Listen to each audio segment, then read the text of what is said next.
नेताजी राम मंदिर का जो प्रकरण चल रहा है, इसमें आपका क्या नजरिया है?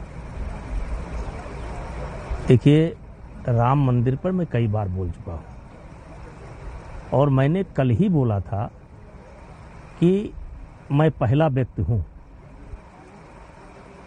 जो अयोध्या के अंदर आम जनमानस के साथ या परिक्षेत्र जिसमें देवीपाटन है, बाराबंकी है, अंबेडकर नगर है, इनके साथ क्या हुआ, ये सारे विषय में पहले रख चुका हूं और लगभग 4-5 साल पहले से मैं इस विषय को रख रहा हूं।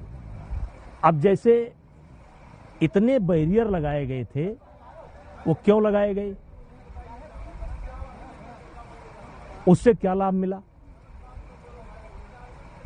अयोध्या को एकदम ऐसे तर्ज पर, जैसे पीएम हाउस की सिक्योरिटी होती है, जैसे राष्ट्रपति भवन की सिक्योरिटी होती है, उस तर्ज पर इसको सिक्योरिटी करना चाहिए था।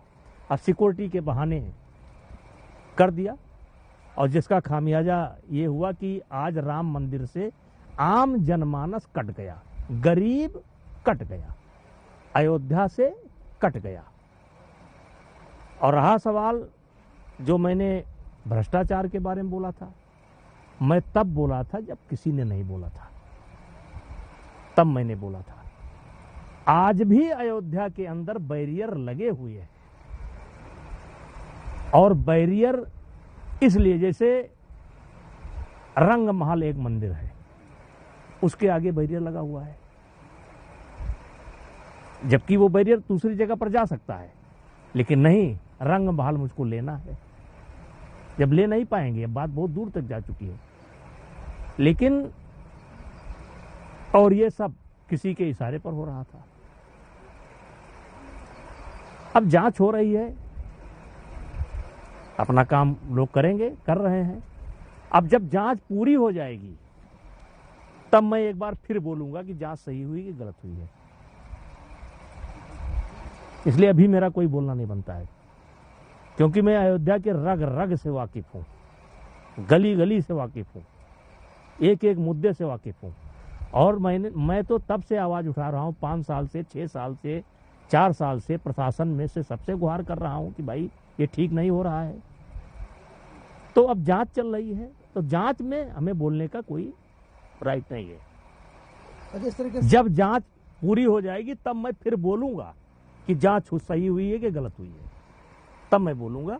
अभी मेरा बोलना कोई बनता नहीं है। अच्छा नेताजी, जैसे आज के डेट में जो कैसी व्यवस्थाएं होनी चाहिए, आप क्या चाहते हैं कि वहां ऐसा हो कि पारदर्शिता रहे और सब चीज हो? जैसे पार्लियामेंट की सिक्योरिटी होती है, जैसे राष्ट्रपति भवन की सिक्योरिटी होती है, जैसे पीएम हाउस की सिक्योरिटी होती है, उस तरीके से वहां सिक्योरिटी होनी चाहिए।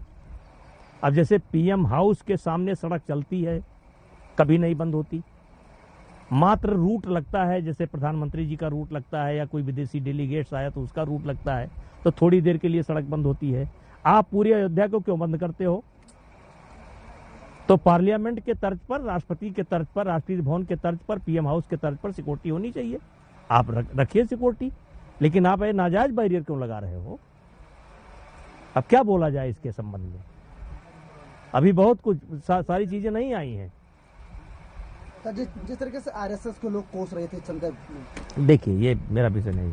अच्छा, आपको क्या उम्मीद है? आपके मामले में फैसला आने वाला है, 3 अगस्त को रिजर्व कर लिया गया है। 3 अगस्त को मेरा जजमेंट रिजर्व हुआ, यानी जो लीगल प्रोसीजर होता है वो सारी चीजें पूरी हो गई।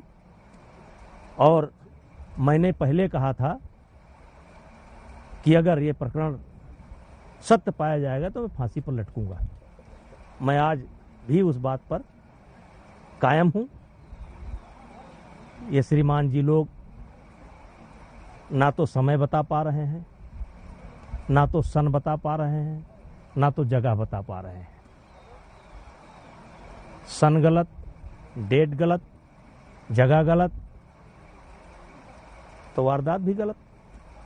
अब बाकी न्यायपालिका है, मुझे पूरी उम्मीद है, हमारे अधिवक्ता ने पूरी बात रखी है। जहां तक मैंने सुना है, जो मैं रहा हूं, ना समय है, ना सन है और ना डेट है। तो आप बरी हो जाएंगे। अब ये बात तो क्या माना जाए नेताजी? अब ये नहीं ये ऐसा नहीं अगर मान लीजिए कोर्ट से आप बरी होते हैं तो जिन लोगों ने इतना बड़ा षड्यंत्र किया ये नहीं कुछ आप ये बस